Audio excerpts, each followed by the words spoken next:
La fédération représente tous les sourds de la communauté française et Bruxelles. Nous soutenons le directeur de la Bastide dans sa démarche pour sauver le centre de santé mentale pour sourds. Ce service de santé mentale est l'unique en Belgique francophone destiné aux personnes sourdes.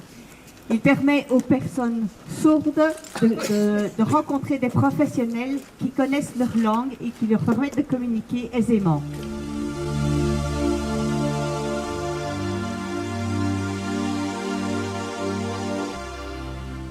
Il faut savoir que ce centre de santé mentale pour sourds est l'unique en Belgique francophone.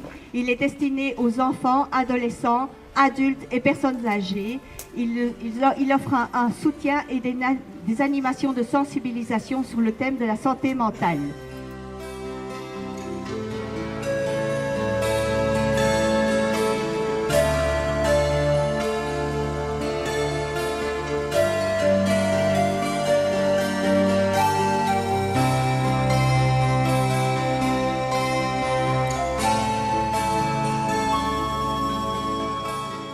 Et la question était de se poser, de savoir par le CA s'il fallait effectivement continuer le centre de santé mentale pour sourds. Et j'étais vraiment désemparée par cette question de savoir s'il fallait poursuivre ou pas ce service.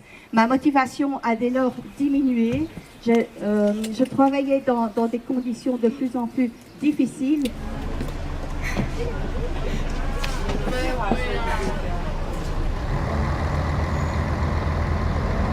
Ensuite, on m'a dit que le service n'allait pas fermer et je me suis dit, mais enfin, j'avais eu des informations contradictoires. Cela me semblait être une manipulation. Il me semblait qu'il y avait la possibilité d'engager des professionnels sourds ou des professionnels entendant, connaissant la langue des signes. Et quand j'ai parlé d'engager un professionnel sourd, une personne du CA m'a répondu que c'était compliqué et que ça coûtait trop cher.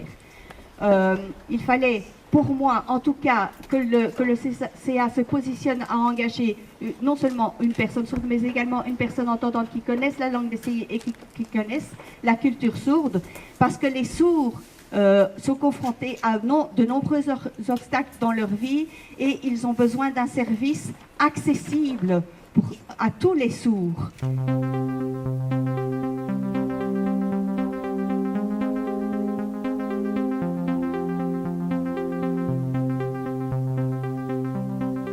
Nous sommes conscients que la Mutualité chrétienne de Namur dispose d'un relais important au sein de la SBL Célina.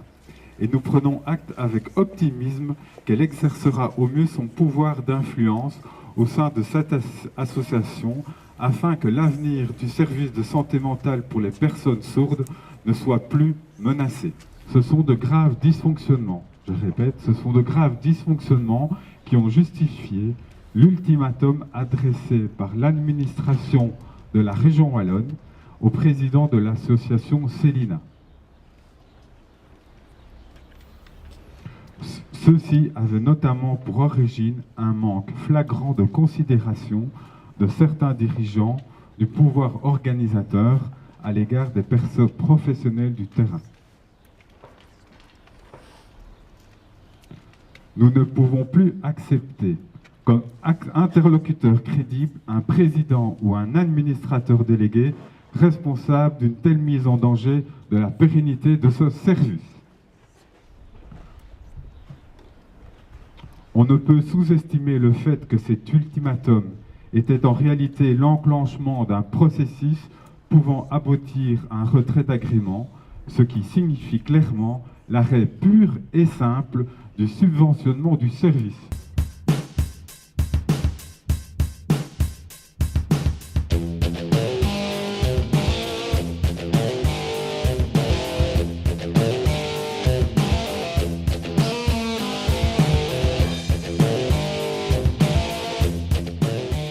À court terme, et en décidant de nous rassembler ce jour, nous intervenons avant qu'il ne soit trop tard pour contraindre les principaux dirigeants de Célina à se conformer aux consignes édictées par la région wallonne.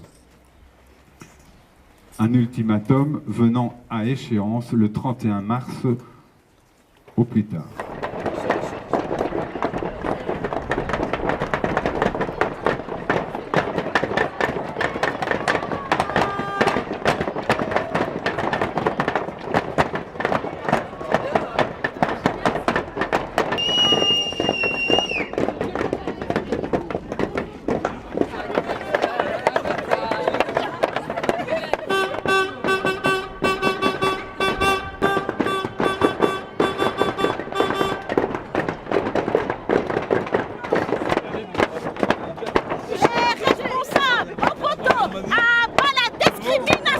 Comme vous l'avez appris dans les exposés, donc il se fait que ça fait maintenant 6 mois que le service ambulatoire de santé mentale ne dispose plus de psychothérapeutes, ce qui veut dire que ce service n'existe plus depuis 6 mois, qu'il n'est plus possible pour des personnes sourdes en souffrance psychologique de pouvoir avoir accès à un service qui a la capacité de répondre au mieux à leurs besoins.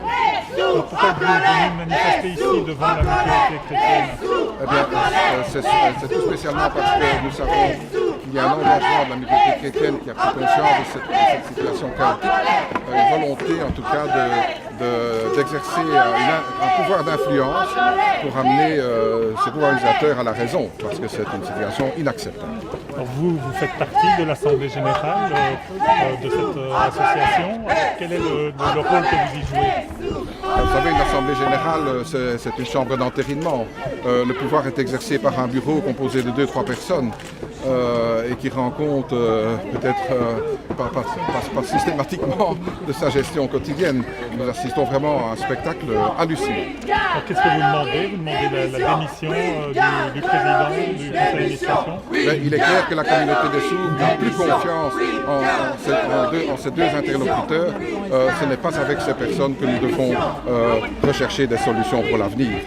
Nous savons qu'on va sauver probablement ce service incessamment, mais il faut mettre en place tout ce qui convient pour que cette menace ne soit plus rééditée.